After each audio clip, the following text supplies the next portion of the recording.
baptisan anak kecil itu kita sudah dibaptis dan dibaptis 1 kali kan. Terus kakak saya terlibat dalam pelayanan tim doa, dia memberi diri untuk dibaptis yang kedua kali ketika ia menerima tentang ajaran baptisan, dan dia memberi diri untuk dibaptis kembali. Terus ketika dia ketahuan oleh gereja, dia dikenakan sanksi. Yohanes 1 ayat 31-33. Dan aku sendiri pun mula-mula tidak mengenal dia, tetapi untuk itulah aku datang dan membaptis dengan air, supaya ia dinyatakan kepada Israel. Dan Yohanes memberi kesaksian, katanya, aku telah melihat roh turun dari langit seperti merpati, dan ia tinggal di atasnya. Dan aku pun tidak mengenalnya, tetapi dia, yang mengutus aku untuk membaptis dengan air, telah berfirman kepadaku, jikalau engkau melihat roh itu turun ke atas seseorang dan tinggal di atasnya, dialah itu yang akan membaptis dengan Roh Kudus.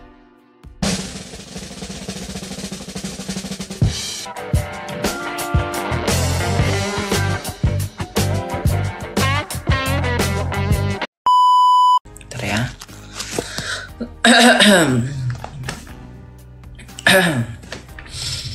Ini kebanyakan ngomong saya itu jadi begini ya teman-teman. Suara saya pun agak aneh ya.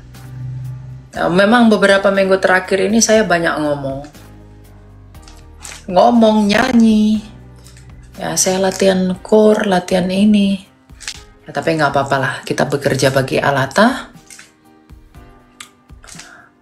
Haleluya, haleluya.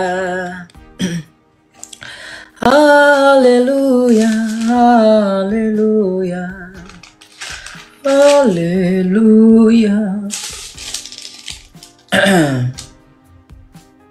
Nih, Ibrani 3 ya, kita baca.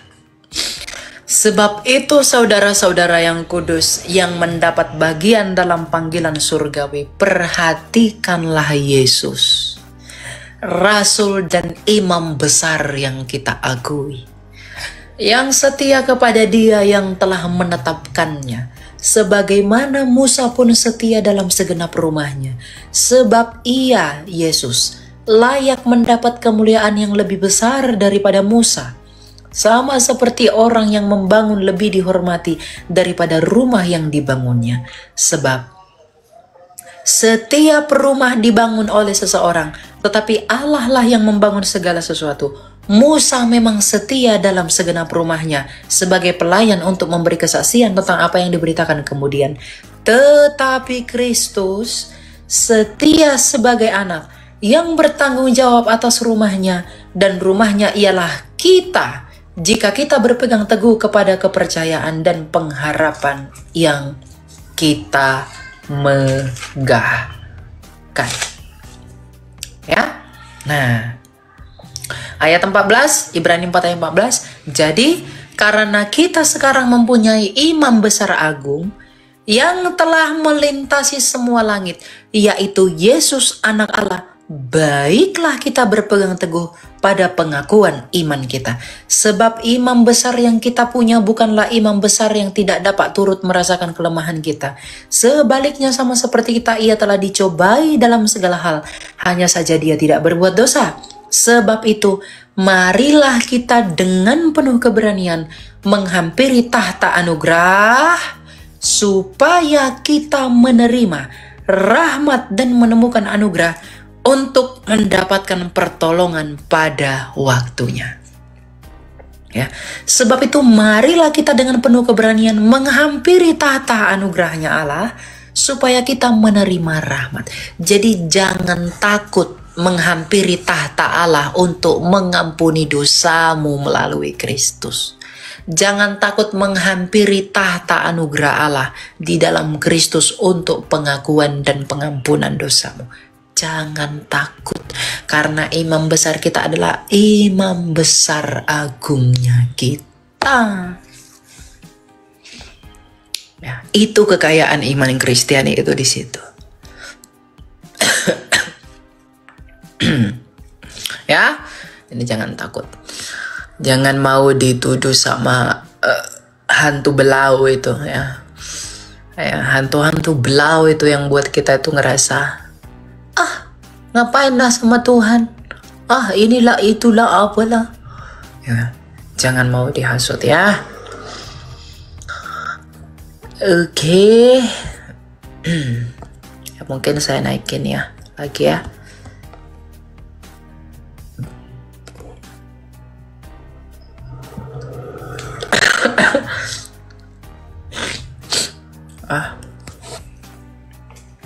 Malam live ya? Enggak, malam saya enggak live, saya ada pelayanan.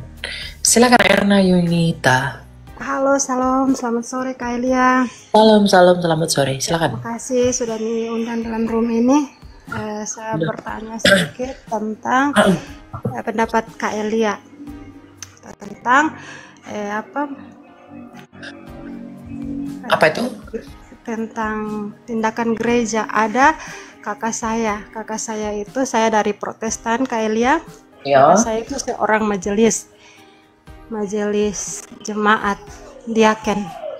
Terus dia terlibat dalam pelayanan tim doa. Nah, secara aturan gereja dia juga sudah dibaptis.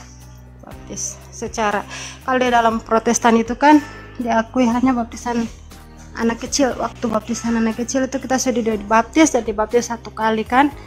Terus kakak saya terlibat dalam pelayanan tim doa, dia memberi diri untuk dibaptis yang kedua kali ketika ia menerima tentang ajaran baptisan, dan dia memberi diri untuk dibaptis kembali. Terus ketika dia ketahuan oleh gereja, dia dikenakan sanksi yaitu tidak melakukan pelayanan selama 1 bulan di dalam jemaat itu sendiri. Terus dia diberikan pilihan juga untuk meninggalkan tim doa atau pelayanan tim doa itu. Menurut pandangan kalian bagaimana sikap gereja ini? Apakah kakak saya tetap harus bertahan melakukan pelayanan tim doa? Karena menurut kakak saya, baik di dalam jabatannya sebagai majelis itu juga bagian dari pelayanan. Terus di dalam tim doa juga ketika ia melayani di luar daripada jemaat itu juga pelayanan yang dia sukai, dan dia tidak bisa membuat pilihan. Tapi sanksi yang diberikan oleh sinode atau gereja itu dia harus melepaskan satu antara dua itu. Menurut pandangan kalian bagaimana? Ya, dia disanksi karena baptis 2 kali ya? Yap, dia disanksi karena baptis 2 kali dengan harus meninggalkan pelayanan tim doa tadi, harus melepaskan. Dia dibaptisnya 2 kali itu di gereja yang sama? Beda, karismatik. Kan di dalam tim doa itu kan ada dari karismatik, ada dari Gemi. Karena dia udah pernah baptis kecil, lalu dia baptis besar gitu ya? Yap, ya. Iya. Sebenarnya kembali kepada pribadinya orang itu ya. Ada orang merasa bahwa aduh aku belum dibaptis gitu, lalu dia membaptiskan diri, ya itu enggak masalah. Karena spiritualitas orang kan beda-beda, Bu. Nah, tapi kalau gereja memandang, wah kamu udah dibaptis lagi, berarti kamu menjadi bagian orang-orang karismatik, lalu diberi sanksi demikian, ya gereja itu nggak salah. Itu kan peraturan mereka. Tapi kembali kepada pilihan orang itu, apakah dia memang mau meneruskan atau enggak. Sesuai dengan visinya, kita harus hidup dengan visi. Ya, visi kita, apalagi orang melayani itu. Kalau orang melayani itu enggak punya visi, pelayanannya itu akan hancur buadul. Itu enggak akan punya tujuan. Tapi kalau pelayanan itu punya visi, dia akan tetap setia di dalam. Gitu. Ya? Ya kayak lihat. Jadi saya tambah lagi. Ini kan baru sanksi selama 1 bulan. Ketika kakak saya masih melanjutkan pelayanannya sebagai tim doa, dia akan diturunkan dari jabatannya sebagai majelis. Jadi kakak saya dilema antara mau tetap pelayanan di luar ataukah tetap mengikuti aturan gereja dengan berhenti pelayanan tim doa lagi. Sementara dia punya kerinduan untuk melayani selain daripada sebagai majelis. Karena menurut gereja kita berbeda dogma dalam pelayanan tim doa, kata. Betul. Ya kembali aja ke pilihan orang itu. Saya nggak bisa, karena itu bukan apa, nggak pengalaman saya. Jadi yang tahu panggilannya dia, visinya dia itu hanya dia. Jadi biar dia yang bergumul sama Tuhan mengenai itu. Ya, Itu, makasih ya. ya, makasih. Makasih banyak. Yo tuh, Masih bisa satu lagi Kak Elia? silakan. Ya. Seringkali kita dalam pelayanan tim 2 itu ada kita mendapati keluarga dari muslim yang minta untuk dilayani. Biasanya itu kebanyakan dari kuasa kegelapan. Nah, ketika kita doakan, orang tersebut mengalami mujizat Tuhan, yaitu sembuh daripada sakit. Ya. Apakah menurut pertanyaan saya, apakah orang itu bisa diselamatkan? Misalnya secara, kalau iman Kristenan kita kan barang siapa yang percaya itu diselamatkan. Tapi dengan jalan harus memberi diri dibaptis. Sementara orang Islam yang kita layani itu dia percaya tapi tidak memberi diri dibaptis. Apakah mereka juga tetap selamat? Enggak. Kalau mereka nggak mau dibaptis, berarti mereka nggak mau percaya. Mereka hanya mau mujizatnya aja. Sama seperti orang yang Tuhan Yesus sembuhkan, yang kembali mengucapkan terima kasih itu hanya satu orang. Oh iya. Terima kasih kita kepada Kristus adalah dengan melayani Dia dan merendahkan hati kita untuk turut mengambil bagian di dalam karyanya.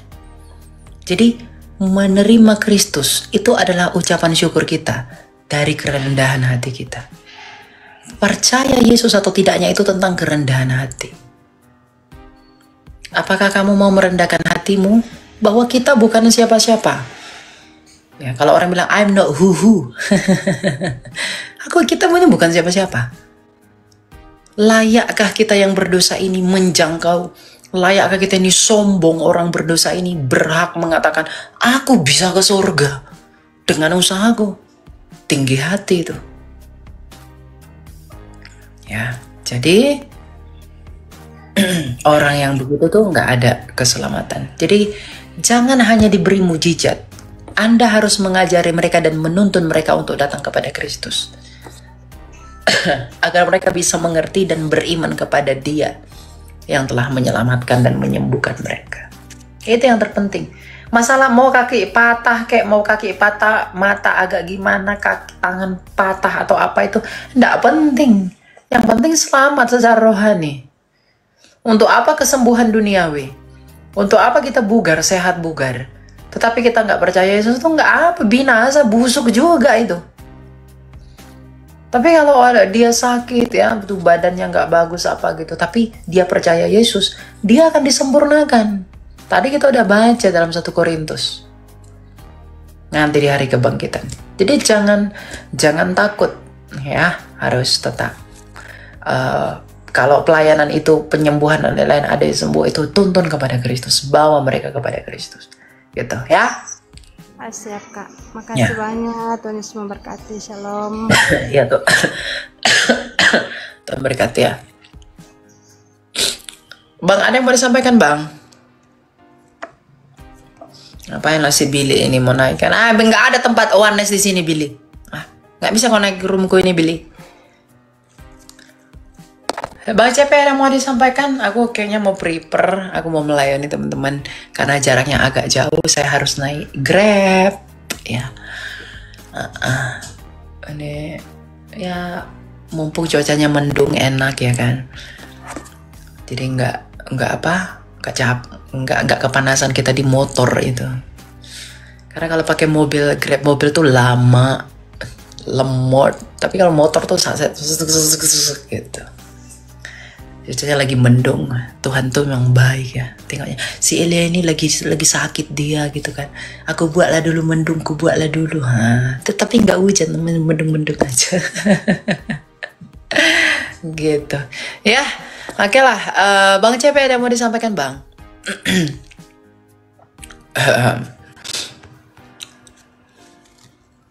Jadi aku mau apa?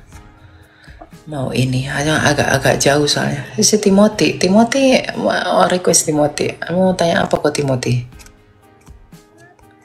Oh, udah nggak di sini lagi dia, udah pergi dia. Billy, nggak boleh naik ke room saya ya. Tidak ada tempat bagi oneness di sini. Jadi ke tempat bunda. Enggak. Besok saya ada pelayanan Pak. Besok sama Jumat. Saya ada pelayanan, Sabtu ada komsel, Minggu harus ke gereja.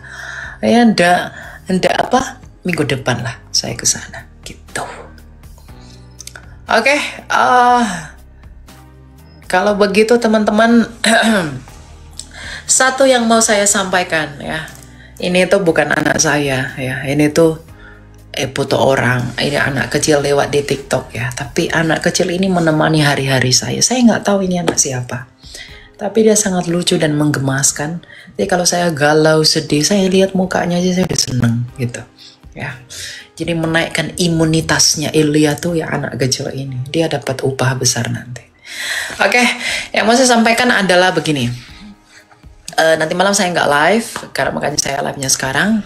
Yang mau saya sampaikan adalah iman kepada Kristus itu adalah iman yang membawa kita kepada pemulihan hidup. Pemulihan secara jasmania dan juga pemulihan secara rohania. Ya, bagi kamu yang sudah jadi Kristen, berpegang teguhlah kepada imanmu yang hidup itu. Berpegang teguhlah kepada iman yang menyelamatkanmu itu. Ya. Karena imanmu itulah yang membuat kamu berkenan di hadapan Allah. Dan berkenanan Allah itulah kekayaanmu. Bukan yang lain.